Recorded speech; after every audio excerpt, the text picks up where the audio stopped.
On the campus of Charleston Southern, I'm Anna Witte, joined by the athletic director, Jeff Barber. Jeff, congratulations on a successful 2020-2021 season. We're at the tail end of it now with so many pivots and so many twists and turns throughout the year. What positives or what things will you take into the future from the past season? Well, I think we've all learned a lot. I tell people the next time we have a pandemic, I'll be a better AD. So, it was a successful one for us. We were very blessed to win 2 conference championships from that standpoint. And we've won 21 total in our 37-year history. So to win 2 this spring was really special. So our men's cross-country team and then also our women's tennis program, which is down in Florida today, playing Central Florida. So very successful from that end, but I think academically we had a really good semester. It was obviously a lot more difficult with Zoom meetings between our academic staff and the student athletes, between classrooms being a hybrid going in and out of classrooms. So, we learned a lot about ourselves, I think, through all that, and I think we'll be better off because of it. But you know what?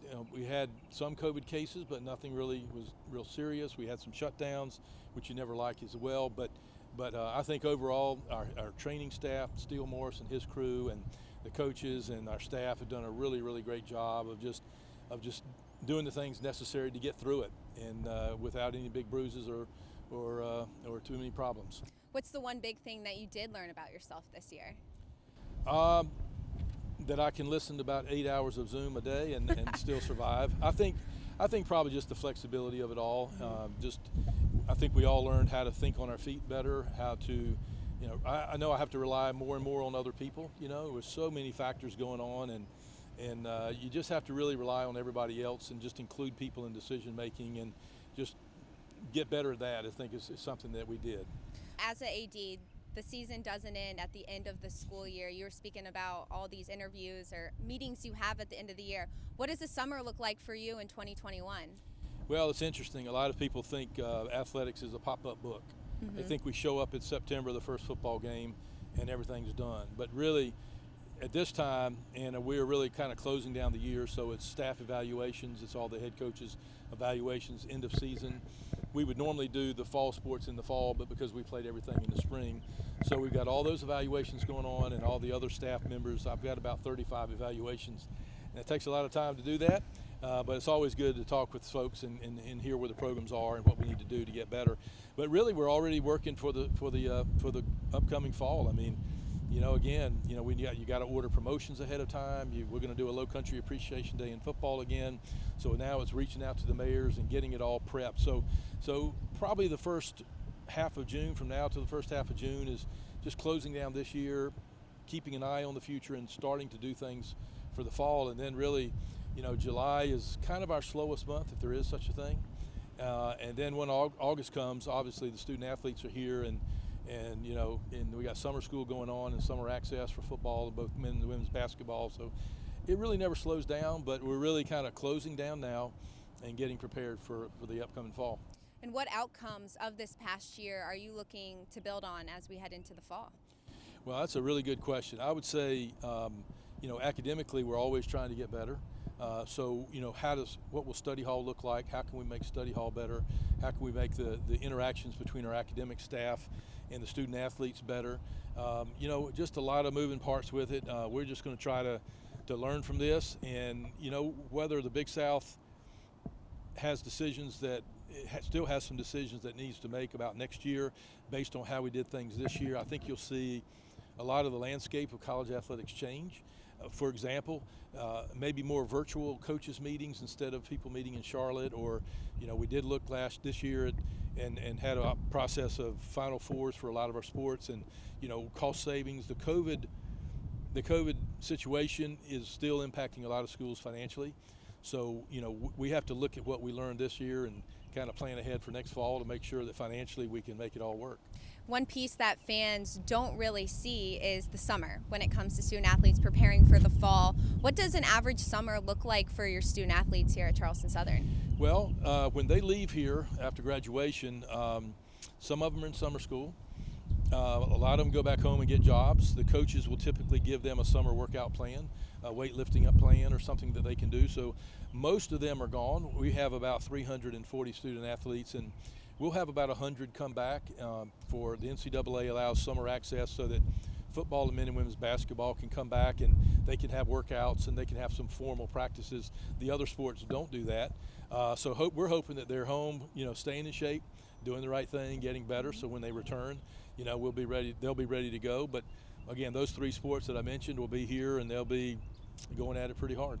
And you made a new hire just in the past few weeks with the women's basketball team, Coach Clarice Garcia. What made her the perfect fit for Charleston Southern? Well, when we hire here, obviously being a faith-based university, it starts with that, and her faith is wonderful, awesome. She's a really strong Christian lady, and really puts that at the forefront of her life, not just her job, and committed to academics, committed to compliance. But from a competitive standpoint, our goal is that all of our sports finish in the top 3 in this league. I put the same goal on myself for the Sasser Cup, which is the all-sports trophy, that we finished in the top 3. It takes a while to build a program to get there, but we're making progress. But from a competitive standpoint, she had been a head coach at an earlier age at Palm Beach Atlantic, which gave her that experience, which is super valuable. And then she's been at some really strong programs. She was at Alabama. She was also at Stetson, was at Wake Forest, and then Auburn. And so she's seen a lot. She's tremendously well respected around the country. She knows a lot. She's been recruiting coordinators. She was talking to me last night about some recruiting things, and she's already got girls that want to come play for her that have some really high offers in college basketball. So just her contacts in the business, her knowledge, talking to Coach Hoover at Wake Forest, Coach Flo at Auburn, very, very smart game plans, scouting reports, adjustments at halftime. So really just was a total package for us. And I think probably what was the icing on the cake maybe was a tremendous communicator, quick communicator, and that's important, and has such a positive attitude, and that's something that I know we can all use. She was a former Villanova basketball player. How important is her as a former basketball player to transition to a head coaching position? Is that important in that role? It is. It is for 2 reasons. Number one, for her, because she's been through it, so she knows when she's coaching and doing and working with the student athletes, she understands it. She's not a stranger to the process. Right. But I think on the other side, it gives the student athletes a lot of trust and faith in their coach. If you've never played, then it's a little bit different. And there's just a kinsmanship and a camaraderie that goes in esprit de corps between the team and a coach if they have that experience. So that's going to be really helpful. And the little things is something that you preach and is important for you at Charleston Southern. How's that proved to be important just in general as the athletic director this year? Well, I'll tell you a quick story. I don't know how much of it you want to use. When I first came here, I was meeting with a student athlete, a high school prospect and their parents, and we were in, I just gotten here, we were in the office, and I was talking to them about being excellent in everything that we do and shoot for excellence. And I looked around my office and I thought we need a lot of work done just so I can say that and not being, and back it up with just the room as simple as the room we're sitting in. So over time we worked on painting walls and getting out the old carpet and doing some new furniture and things that we've had to raise money for. It's privately funded. And then about a year later, I had a volleyball recruit come in with her parents from Chicago, and they walked into our offices. Boy, you guys have beautiful offices. So I think what's happening is with our little things, I'm following a blueprint that I've used before. And again, I come back to a saying a lot: they don't care how much you know till they know how much you care. And whether it's painting the front of the Buck Dome or whether it's a new trash can or the palm trees at the stadium, if people don't know that we care about what we're doing, we won't get their buy-in. They won't care about what we're doing either.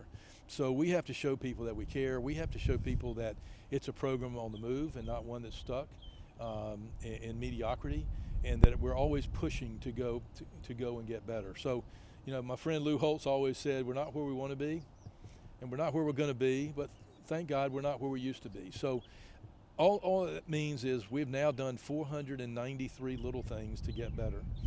And those little things have just made us be in a better position to recruit for our student athletes. I get end of the year reviews from students, and they say thank you for the changes that have been made. So people are paying attention. And I want us to be seen as a program that's always striving to be better.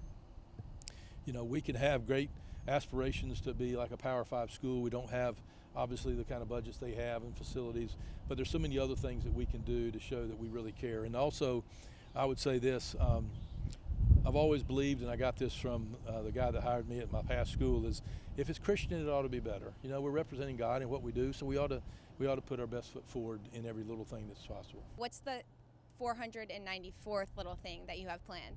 Well, I will tell you, there are a lot of things that have already been done that we don't. We just do one. We go through our senior staff meeting and everybody picks one, and I've got 3 or 4 on my list, and so, so Coach Garcia will be one of our little things. And again, I hate to call anybody a little thing, but truthfully, she's going to be part of our process and making us a lot better.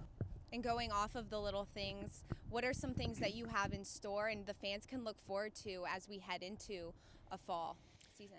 Well, I've got something that I'm not quite able to share that's going to be really, really exciting. And we're working on it now.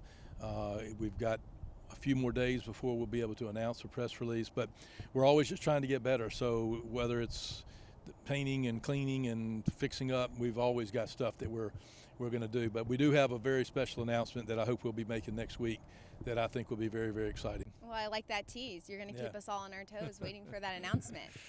Another big important thing is you've talked about the importance of playing Power 5 schools when it comes to football. You have Georgia on your schedule at the end of this upcoming season. What is the importance of playing such a big program every season? Yeah, well, I think it's a few things, really. I think recruits like to play those schools. A lot of them feel like they should be playing there, so it gives them a chance to go prove themselves, if you will, against that kind of school.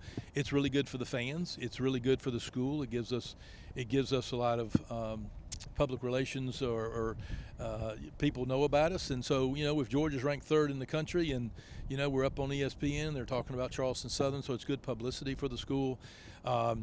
It gives the guys something to shoot for in training. But also there's a financial piece to it. So when we go play these schools, we're able to get a guaranteed check, and that check helps us to get better here. So CSU has been great about allowing us to use that money to put back into the football program to make it better. So it gives us some revenue to do some things that we may not be able to do otherwise.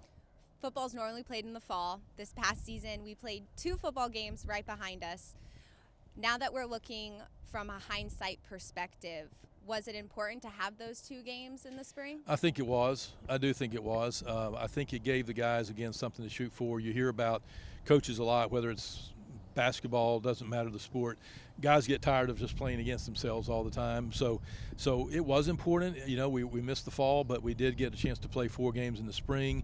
It's a chance to evaluate players. It's a chance for the coaches to get to know systems that they're running and get ready for the fall. So it was important for us for a lot of reasons. I'm glad we could get them in, and wish we could have played a couple more. Right, I agree. And we got 2 wins at home, so you can't ask for much more than that. That's right. You have 3 months before the fall season kicks off.